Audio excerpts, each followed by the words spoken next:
ایک انسانی جسم دو اجزاء کا مرکب ہے، ایک ظاہری اور دوسرا باطنی۔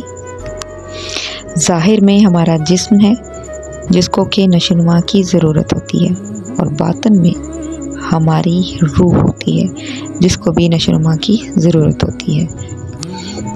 ایک انسان کے ظاہر اور باطن دونوں کے ان اجزاء کو روح کی پراپر غذا کی ضرورت ہوتی ہے، لیکن ہوتا کیا ہے کہ ہم صرف اور صرف ظاہری جسم کو خوراک مہیا کرنے کی فکر میں لگے رہتے ہیں، بلکہ ایک انسان جب سے ہوش سنبھالنے سے لے کر مرتے دم تک صرف اور صرف ظاہری جسم کو خوراک مہیا کرنے میں اسی تگ و دو میں لگا رہتا ہے، اور اپنی ساری زندگی اس کی خوراک کو پورا کرنے میں وقف کر دیتا ہے۔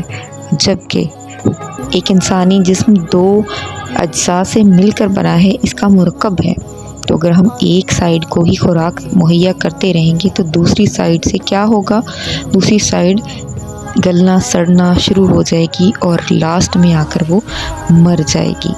ایسا ہی بالکل ایسا ہی ہم آج کے دور میں کر رہے ہیں کہ ہم ساری زندگی اپنے ظاہری جسم کو خوراک مہیا کرنے میں لگے رہتے ہیں، لیکن جو ہمارا جو دوسرا عنصر ہے، جو ہماری روح ہے، اس کو خوراک نہ ملنے کی وجہ سے وہ کیا ہوتا ہے؟ آہستہ آہستہ وہ مرنا شروع ہو جاتی ہے، اور اینڈ میں ہوتا کیا ہے کہ ہماری روح نفس کی یا ہمارے جسم کی تابع ہو جاتی ہے، یعنی اس کی غلام ہو جاتی ہے۔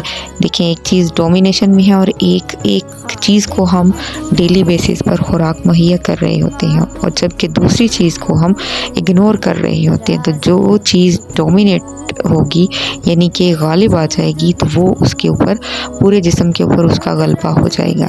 تو ہمارے جسم میں جب جو ہے وہ ہمارے نفس کو ہم خوراک مہیا کر رہے ہوتے ہیں، ہمارا جسم جو ہے وہ ڈیلی بیسس پر خوراک لے رہا ہوتا ہے، جبکہ دوسری طرف ہماری روح کو خوراک نہیں مل رہی ہوتی۔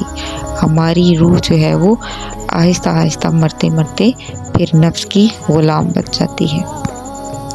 اللہ تعالیٰ نے قرآن پاک میں ارشاد فرمایا ہے کہ روح اللہ کا امر ہے، تو اس کا مطلب ہے کہ روح ہماری اللہ کا امر ہے، یعنی ہماری روح کی جو غذا ہے وہ اللہ کی محبت ہے۔ اللہ کے ذکر میں جو ہے وہ روح کو سکون ملتا ہے، اللہ کی معرفت، اللہ کا قرب روح کی منزل ہوتا ہے۔ اور اگر ہم روح کو بھی پراپر غذا دینا شروع کر دیں تو کیا ہوگا کہ ہماری روح بھی آہستہ آہستہ، جس طرح سے ہمارا جسم پروان چڑھتا ہے، ہمارا نفس طاقتور ہوتا ہے، اسی طرح سے ہماری روح بھی طاقتور ہونا شروع ہو جائے گی جب ہم اس کی خوراک دینا شروع کریں گے۔ اور روح کی غذا کیا ہے؟ روح کی غذا اللہ تعالیٰ نے قرآن پاک میں ارشاد فرمایا ہے کہ روح کی غذا جو ہے وہ اللہ کا ذکر ہے۔ تو آج ہم دیکھیں گے کہ روح کی غذا کیا ہے اور روح کی غذا کو کیسے ہم حاصل کر سکتے ہیں۔ تو ایک انسان کو چاہیے کہ جس طرح سے وہ اپنے جسم کو خوراک مہیا کرتا ہے، ظاہری جسم کو، اس کو چاہیے کہ اپنی باطنی جسم کی روح کو بھی غذا فراہم کرے۔ روح کی غذا ہے یا اللہ، یا اللہ کا ذکر جو ہے وہ روح کی غذا ہے، اور ہمیں چاہیے کہ ہم یا اللہ کا ذکر کریں اور روح کو غذا مہیا کریں۔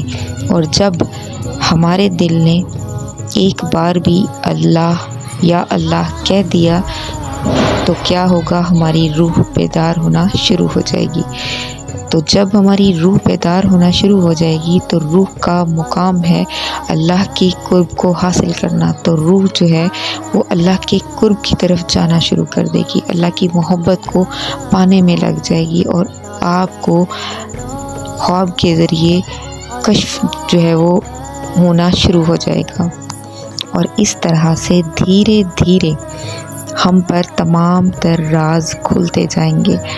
روح کی بیداری کے ساتھ ہمارے جسم کے اندر بہت سی تبدیلیاں رونما ہونا شروع ہو جائیں گی۔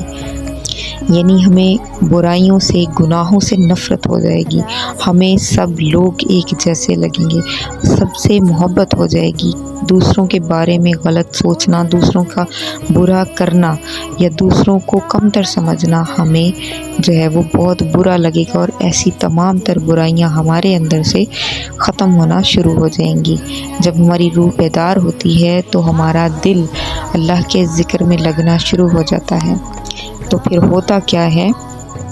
تو پھر انسان پر وہ تمام تر راز آشکار ہونا شروع ہو جاتے ہیں کہ جس کی بنا پر اللہ تعالیٰ نے ایک انسان کو، یعنی کہ ہمیں انسان بنی نوع انسان کو اشرف المخلوقات کہا۔ روح کا ذکر یا اللہ ہے اور اس کا تصور ہو ہے، اور آپ نے ریڈ کلر میں ہو کو اپنے دل پر تصور کرنا ہے اور یا اللہ کا ذکر کرنا ہے۔ یہ ہے روح کا ذکر۔ دعا کرتی ہوں کہ اللہ تعالیٰ ہماری روح کو بیدار کرنے کی توفیق دے، کیونکہ جب تک اللہ تعالیٰ یہ توفیق نہیں دیں گے تو ہم روح کو بیدار نہیں کر سکتے۔ ویڈیو اچھی لگی ہو تو زیادہ سے زیادہ صدقہ جاریہ سمجھ کر اچھی بات کو دوسروں تک پہنچائیں۔ شیئر کرنے کے ساتھ ساتھ بیل آئیکن کو ضرور دبا لیں تاکہ میرا اور آپ کا ساتھ جڑا رہے۔